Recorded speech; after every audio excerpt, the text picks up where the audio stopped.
नमस्कार, मी सुप्रिया कुऱ्हाडे. नमा होमिओपॅथी आरोग्य संजीवनीमध्ये तुम्हा सर्वांचं खूप खूप स्वागत. आपला आजचा विषय आहे आर्थरायटिस म्हणजे संधिवात. आणि याच विषयावर आज मार्गदर्शन करण्यासाठी आपल्याकडे आलेल्या आहेत डॉक्टर श्रद्धा बायस परदेशी, ज्या 5 वर्षांपेक्षा जास्त नमा होमिओपॅथीमध्ये एक्सपर्ट होमिओपॅथिक कन्सल्टंट म्हणून कार्यरत आहेत. आपण त्यांचं स्वागत करूयात.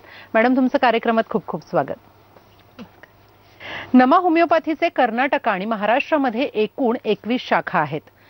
दादर, पुणे, ठाणे, नाशिक, औरंगाबाद, सोलापूर, नागपूर, अकोला, नांदेड आणि कोल्हापूर या ठिकाणी त्यांच्या शाखा आहेत. आपण आपल्या कार्यक्रमाला आता सुरुवात करूयात.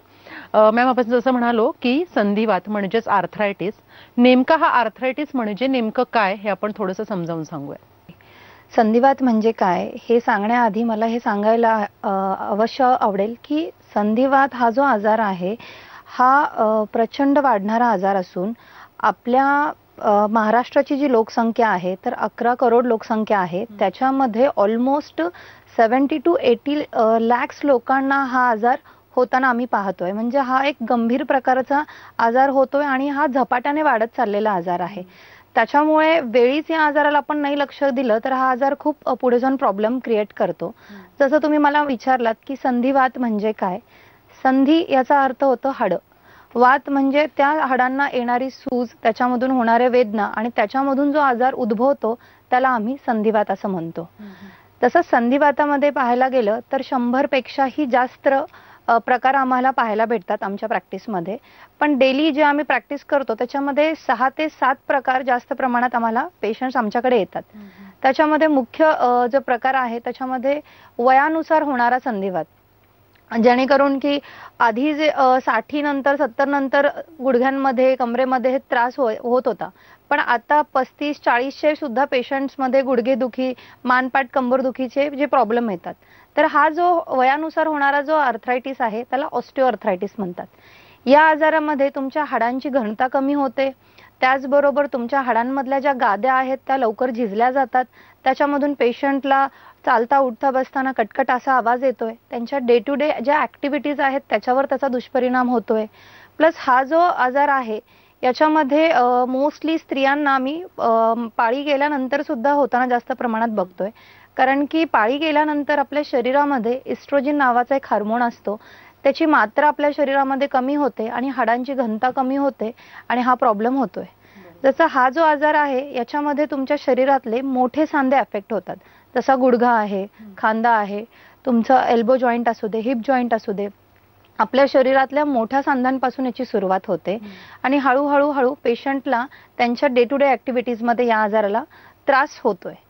सेकंड जो आर्थरायटिस जो कॉमनली खूप वाढतोय, ज्याच्यामध्ये कुठलाही वयोगट मर्यादित नाहीये, लहान मुलांमध्ये पण पाहतोय आम्ही, मिडल एजमध्ये बघतोय, ओल्ड एजमध्ये सुद्धा हा प्रॉब्लेम जाणवतोय. तर हा जो आर्थरायटिस आहे याला मराठीमध्ये आमवात असं म्हटलं जातं. रुमॅटॉइड आर्थरायटिस ला मी डायग्नोज करतो. या आजारामध्ये काय होतं की तुमच्या शरीरामध्ये आर ए फॅक्टर पॉझिटिव्ह येतो.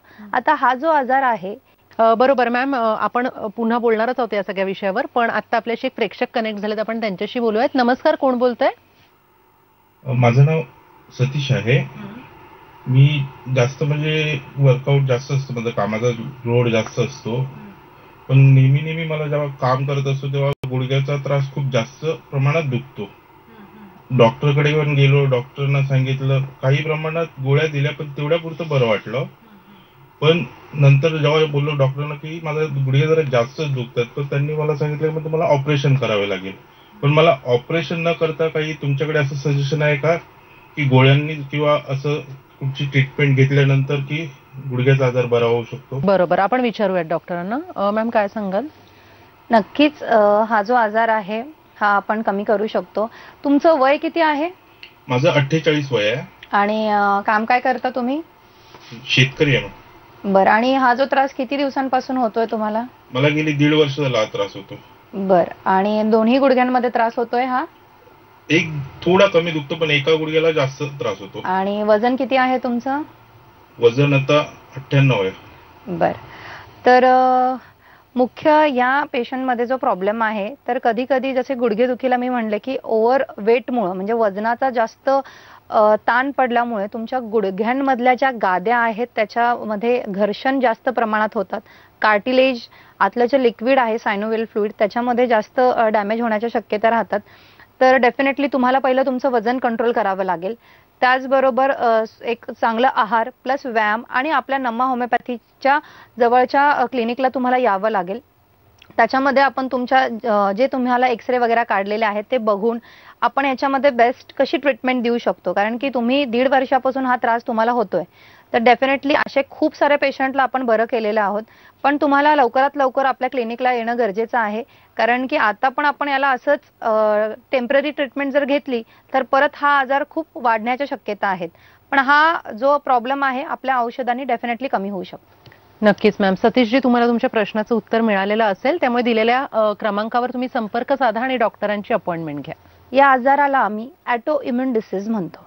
ॲटो इम्युन डिसीज याचा अर्थ काय की ही जी तुमची इम्युनिटी आहे, जी रोगप्रतिकार शक्ती आहे, हिचं काम काय आहे, आपल्या शरीराला प्रोटेक्ट करायचं काम आहे. पण ज्या वेळेस तुमची ही जी इम्युनिटी सेल आहेत किंवा जे तुमचे WBC आहेत यांना डिफेन्स करण्याव्यतिरिक्त जे बाहेरून येणारे व्हायरस आहेत, बॅक्टेरिया आहेत, ते अफेक्ट होतात आणि तुमचे सेल तुमच्या विपरीत दिशेने काम करतात आणि याचा परिणाम होतो तुमच्या सांध्यांवर. आणि हळूहळू तुमच्या सांध्यांमध्ये म्हणजे पेशंट्सला या आजाराची सुरुवात होताना लहान सांध्यांपासून म्हणजे हातांची बोटं, पायांची बोटं, या बोटांमध्ये छोटे जे जॉईंट्स आहेत त्याच्यामध्ये त्यांना तीव्र वेदना जाणवायला लागतात. सकाळी उठल्यानंतर कुठल्याही ऍक्टिव्हिटी करताना हालचाल लवकर होत नाही. अर्ली मॉर्निंग स्टिफनेसचा प्रॉब्लेम होतोय. खूप सारे जे पेशंट माझ्याकडे येतात ज्या हाऊसवाईफ्स आहेत की सकाळी सकाळी खूप त्यांना घरची कामं करावी लागतात, पण त्यांना साधं पीठ मळताना प्रॉब्लेम येतोय, केस विंचरताना प्रॉब्लेम येतोय.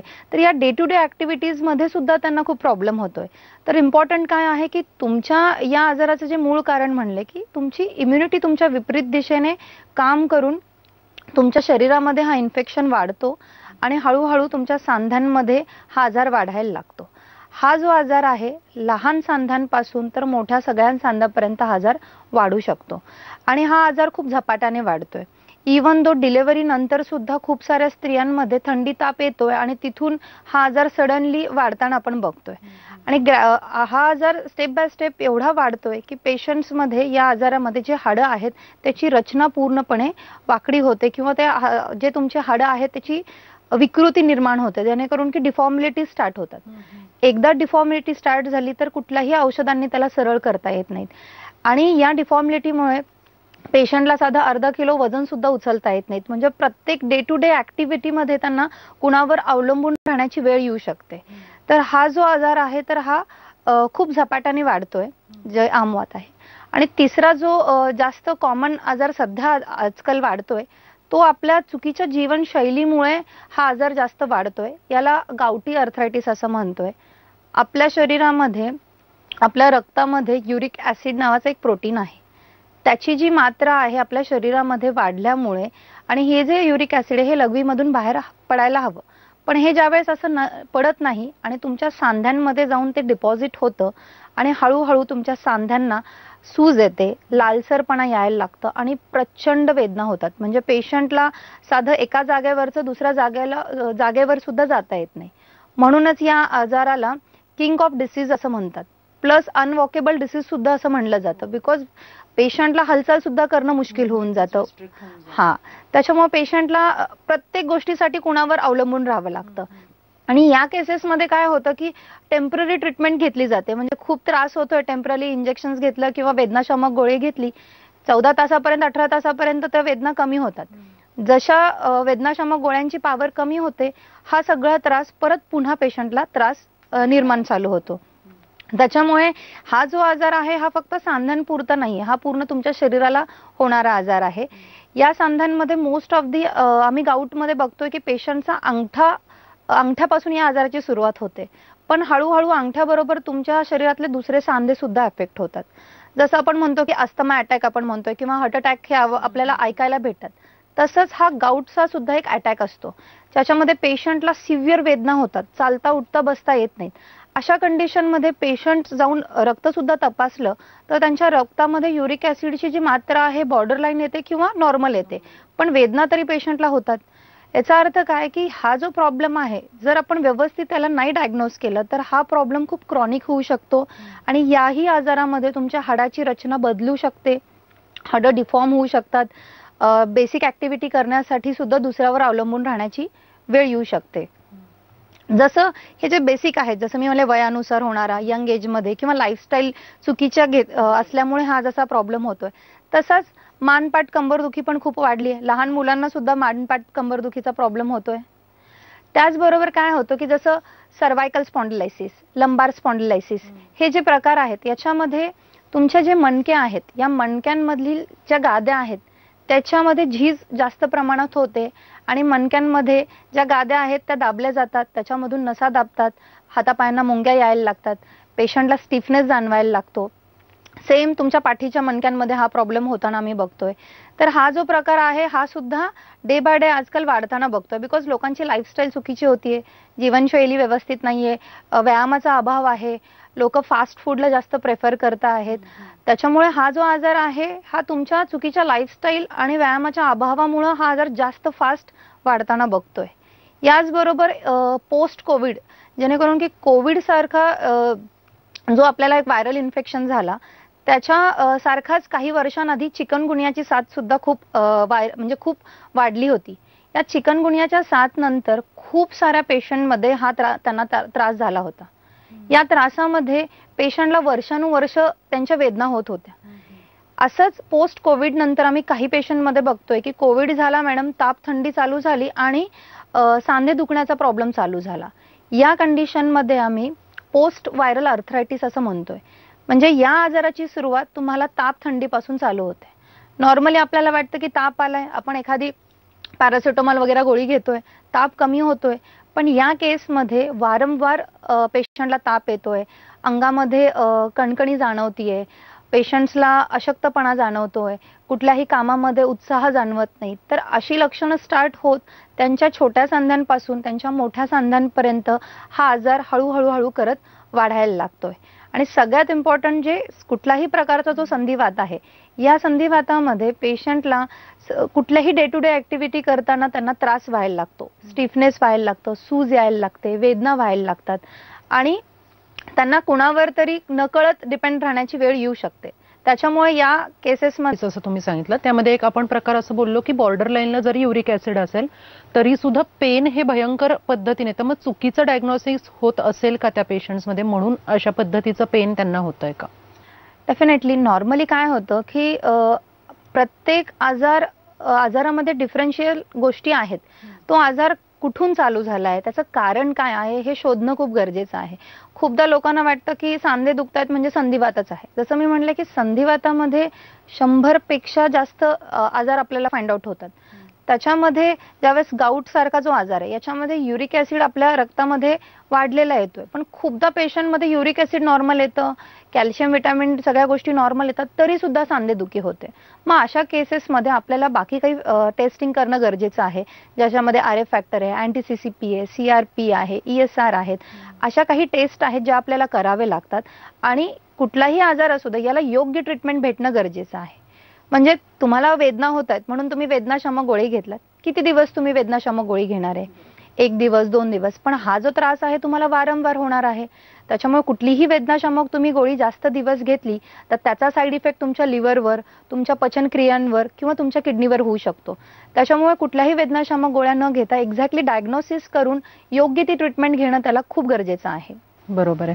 आर्थरायटिस जसं आपण म्हणतोय संधिवात, जिथे आपल्या जॉईंट्समध्ये पेन होतोय, संध्यांमध्ये पेन होतोय, नेमकी याची मूळ कारणं काय आहेत की यांनी हा होतोय या कारणांमुळे? संधिवातामध्ये जे इम्पॉर्टंट जे कारण आहे तर पहिली गोष्ट लाईफस्टाईल डिसऑर्डर आपण म्हणतोय याला. चुकीच्या जीवनशैलीमुळे हा आजार जास्त वाढताना आपण बघतोय. अवेळी जेवण, वाटेल ते खाणं, फास्ट फूडला प्रेफर करणं, म्हणजे तुमच्या शरीराला जे आवश्यक घटक आहेत ते आपण प्रेफर न करता टेम्पररी टेस्टसाठी आपण त्या सगळ्या गोष्टी खाणं, तर हे एक कारण. सेकंडरी ओव्हरवेट, जास्त वजनाच्या प्रेशरमुळे सुद्धा तुमच्या सांध्यांवरच्या गादींवर, त्याच्या लिक्विडवर, लिगामेंटवर प्रेशर येतं. त्याच्यामुळे ओबेसिटी हा एक मुख्य कारण आहे.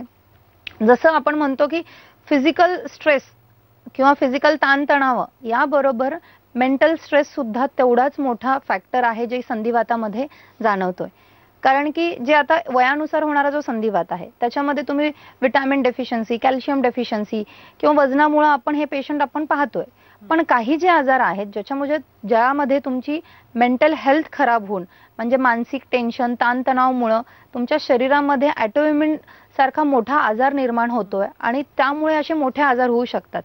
कारण की तुम्ही जे विटॅमिन डी किंवा कॅल्शियम आहे त्याच्यासाठी तुम्ही रक्ताच्या टेस्ट करू शकतात. मानसिक टेन्शन वाढलंय ह्यासाठी कुठलीही तपासणी नाहीये. त्याच्यामुळे कोणी सांगू शकत नाही की कुणाला किती मानसिक टेन्शन आहे. प्रत्येक व्यक्तीला काही ना काही टेन्शन आहेत. फायनान्शियल स्ट्रेस आहे, काही लोकांना अभ्यासाचा स्ट्रेस आहे, काही लोकांना घरगुती वाद असतात. या सगळ्या गोष्टींमुळे तुमच्या मेंटल हेल्थवर त्याचा इफेक्ट होतो आणि या सगळ्या गोष्टींमुळे तुम्हाला संधिवात लवकर होण्याचे लक्षण आम्ही पाहतोय. ॲज वेल एज स्त्रियांमध्ये सुद्धा हा प्रमाण खूप वाढतोय. याच्यामध्ये मोस्ट ऑफ द जे कारण आहे तो हार्मोनल इम्बॅलन्स आहे. जसं मी तुम्हाला म्हणाले की पोस्ट मेनोपॉझल पाळी गेल्यानंतर आपल्या शरीरामध्ये काही हार्मोन्समध्ये कमतरता यायला लागते. स्पेशली इस्ट्रोजिन नावाचा जो हार्मोन आहे तो कमी झाल्यामुळे आपल्या हाडांची जी घनता आहे ती कमी होते. हाडं ठिसूळ होतात ज्याला आपण ऑस्टिओपोरोसिस म्हणतो. त्याच्यामुळे सांधे लवकर डॅमेज होतात, गाद्या लवकर झिजल्या जातात आणि हा आजार लवकर होताना बघतोय. बरोबर मॅम, आपण पुन्हा बोलूयात, या सगळ्या विषयाकडे येऊच यात. मात्र एक प्रेक्षक कनेक्ट झालेत आपल्याशी. नमस्कार, कोण बोलतंय? नमस्कार, माझं नाव नौशाद खान बोलतोय. मी मॅडमशी बोलू इच्छितो. मॅडम, मला आरे आहे. मी IT सेक्टरमध्ये काम करतो. मी खूप दिवसापासून आता सर्च करतोय. सुरुवातीला माझे फक्त सांधे दुखत होते, त्याच्यानंतर मला डायग्नोसिस झालं की मला आरे फॅक्टर आहे म्हणून. मी खूप प्रकारच्या ट्रीटमेंट्स घेतलेत. प्रत्येक वेळेस मी गुगलवर वगैरे रिसर्च केलंय. सगळे केल्यानंतर मला असं कळालं की होमिओपॅथीमध्ये काहीतरी मुळापासून बरा होऊ शकतो का, असं मला शक्यता वाटली. म्हणून मला वाटतं की तुमच्याकडे काही ट्रीटमेंट आहेत का त्याच्या संदर्भात. नक्कीच आपण मॅडमशी बोलूयात. मॅम, काय सांगाल याच्यावर? जसं खान यांनी सांगितलं की त्यांना रुमॅटॉइड आर्थरायटिसचा प्रॉब्लेम आहे. जसं आपण याला मराठीत आमवात म्हणतो. या आजारामध्ये रक्तामध्ये आरे फॅक्टर पॉझिटिव्ह येतो आणि छोट्या सांध्यांपासून मोठ्या सांध्यांपर्यंत याचा त्रास होतो. जसं त्या खाननी म्हणलं की ते IT डिपार्टमेंटमध्ये काम करतात. आता IT वाले लोक किंवा ज्यांच्या शिफ्टमध्ये जे जॉब करतात किंवा जे टार्गेट ओरिएंटेड जॉब करतात त्यांना एवढं प्रेशर राहतं की त्यांची मेंटल हेल्थ बिघडायला लागते. या मेंटल हेल्थ बिघडल्यामुळे काय होतं की ऑटोइम्युन डिसीज जसं की आरे आहे त्यांना तो आजार चालू होतोय. या आजारामध्ये कुठेही बाहेर पेशंटला असं सांगितलं जात नाही की हा आजार बरा होऊ शकतो, म्हणून 50% लोक तिथंच खचले जातात. पण खान, तुम्ही बिलकुल पण घाबरू नकात. आपल्याकडे खूप असे जे रुमॅटॉइड आर्थरायटिसचे पेशंट आहेत ते पूर्णपणे आपल्या गोळ्या औषधं खाऊन व्यवस्थित बरे झालेले आहेत. याला आपल्याला लवकरात लवकर तुम्हाला आपल्या क्लिनिकला यावं लागेल. तुम्हाला कुठे त्रास होतोय, कधीपासून होतोय हे चांगलं आपल्याला प्रॉपरली हिस्ट्री घ्यावी लागेल. गरजेच्या तपासण्या आपल्याला रिपीट कराव्या लागेल आणि आपल्याला लवकरात लवकर आपली ट्रीटमेंट चालू केली की हळूहळू जो तुमचा त्रास आहे तुम्हाला कमी होताना डेफिनेटली दिसेल. नक्कीच मॅम, तुम्हाला तुमच्या प्रश्नाचं उत्तर मिळालेलं असेल, त्यामुळे दिलेल्या क्रमांकावर तुम्ही संपर्क साधा, अपॉइंटमेंट्स घ्या आणि लवकरच तुम्ही बरे व्हाल. बरोबर. याचे जे सिम्पटम्स आहेत ते साधारण कोणते आहेत, म्हणजे आपल्याला संधिवात होतोय हे आपल्याला कसं कळणार आहे, आपण सेल्फ डायग्नोज कसं करू शकतो अगदी प्री स्टेजला? पहिली गोष्ट, खूपदा पेशंट चुकीचं काय करतात की स्वतःहून डायग्नोसिस करून घेतात की मला हाच प्रकारचा संधिवात आहे, मला ऍसिडिटी होत असेल तर मला आमवात आहे. तर असं नाहीये. प्रत्येक संधिवात हा दुसऱ्या संधिवातापेक्षा सिम्पटम्स थोडेफार सेम असले तरी त्यांचे आजारांची लक्षणं आणि आजाराचा जो प्रोग्नोसिस आहे तो वेगळा आहे. जसं मी तुम्हाला म्हणले की वयानुसार जो संधिवात होतोय याच्यामध्ये तुमचे मोठे सांधे इफेक्ट होतात. गुडघे, खांदे, तुमची कंबर, तुमचा खुबा याच्यामध्ये हा आजार सुरुवात होतोय. जसं गुडघ्यांमध्ये खूपदा पेशंट म्हणतात कटकट आवाज येतोय आणि तिथून हा आजार चालू होतोय. खूपदा गुडघ्यांमध्ये एक लिक्विड आहे ज्याला सायनोवियल फ्लुइड म्हणतात, तो कमी झाल्यामुळे सुद्धा हा प्रॉब्लेम जाणवतोय. तसं हा जो आजार आहे की वयानुसार होणाऱ्या आजारामध्ये मोठे सांधे अफेक्ट होतात. सेम ज्यावेळेस आपल्या शरीरामध्ये छोट्या सांध्यांपासून सगळे सांधे ज्यावेळेस अफेक्ट होतात त्यावेळेस रुमॅटॉइड आर्थरायटिस होण्याचे लक्षणं असू शकतात, गावठी आर्थरायटिस होण्याचे लक्षणं आहेत, प्लस व्हायरल आर्थरायटिस आहे का, सिरो निगेटिव्ह आर्थरायटिस आहे का, हे सगळं बघण्यासाठी आम्हाला पेशंटची प्रॉपरली हिस्ट्री घेणं गरजेचं असतं. ज्यावेळेस आपण प्रॉपरली हिस्ट्री घेतो त्यावेळेस पेशंटला आपण प्रॉपरली चेक करतो, एक्झॅक्टली सूज आहे का, गरमपणा जाणवत आहे का, ताप आहे का, हे सगळं डायग्नोसिस करून आपण त्यांना काही सर्टन तपासण्या देतोय. या तपासण्यानुसार आम्ही त्यांना सांगतोय की तुम्हाला संधिवातामधला नेमका कुठला प्रकार चालू झाला आहे आणि त्यानुसार योग्य ती ट्रीटमेंट आपण त्यांना चालू करतो. बरोबर. अनेक पेशंट्स असेही असतात ज्यांना जेव्हा ते बाहेर गोळ्या औषधं खातात किंवा जे काही ट्रीटमेंट घेतात त्यांना असं सांगण्यात येतं की आता शस्त्रक्रिया हा एकमेवच ह्याच्यावरचा उपाय आहे. कारण जसं तुम्ही मगाशी म्हणाल्या की डिफॉर्मिटी जनरेट होते हाडांमध्ये, हाडं जे आहे ते वाकडे व्हायला लागतात. तर अशा पेशंट्सला आपण नमामध्ये कसं ट्रीट करतो? बघा, ज्या पेशंट्समध्ये इनिशियल लेवलला हा त्रास चालू होतोय तर डेफिनेटली त्यांच्या हाडांना आपण वाचवू शकतो. त्यांच्या हाडांची जी रचना होणार आहे वाकडी ती आपण डेफिनेटली थांबवू शकतो. पण काही पेशंटमध्ये ते ज्यावेळेस कम्प्लिटली डिफॉर्म झालेलं आहे, कारण की एकदा रचना बदलली तर कुठल्याही तुम्हाला मेडिसिननी त्याला हेल्प होणार नाही. इव्हन तो शस्त्रक्रिया केल्यानंतर पण परत दुसऱ्या हाडांमध्ये डिफॉर्मिलिटी येते आणि तुम्ही किती शस्त्रक्रिया करणार. आणि प्रत्येकाला शस्त्रक्रिया ही अफोर्ड होईल किंवा त्यांना ती सहन होईल हा तर दुसरा भाग आहे. पण इम्पॉर्टंट काय आहे की पेशंटनी योग्य वेळी जर आमच्याकडे आले तर त्यांचा हा जो कुठलाही प्रकारचा जो संधिवात असेल तर आपण त्यांना बरं होण्यासाठी डेफिनेटली मदत करू शकतो. मॅम, तुम्ही या कार्यक्रमात खूपच छान माहिती दिली. तुमचे मनापासून आभार. धन्यवाद. जसं आता आपल्याला मॅडमनी सांगितलं की ही सगळी काळजी घ्यायची आहे आणि सेल्फ डायग्नोसिस न करता डॉक्टरांकडे जाऊन योग्य ते ट्रीटमेंट तुम्ही घ्या. त्याचबरोबर आपण या विषयासह आज इथेच थांबतोय. पुन्हा एकदा भेटणार आहोत एका नवीन विषयासह. तोपर्यंत नमस्कार. मित्रांनो, मला सांगताना अतिशय आनंद होतोय की क्रॉनिक आजारांच्या बाबतीत नमा होमिओपॅथीच्या ट्रीटमेंटचा सक्सेस रेट 95% जास्त आहे. शिवाय गेल्या अनेक वर्षापासून संधिवात, मधुमेह, बंध्यत्व, थायरॉइड, पीसीओडी, सोरायासिस, पाठ व कंबरदुखी, कोड, व्हेरिकोज वेन्स, मनोविकार अशा कित्येक आजारांवर यशस्वी उपचार करता करता नमा होमिओपॅथीने होमिओपॅथीला देशभरात एवढं लोकप्रिय केलंय की लाखो रुग्ण आज आपल्या आरोग्यविषयक तक्रारींसाठी होमिओपॅथीलाच पहिली पसंत देऊ लागले.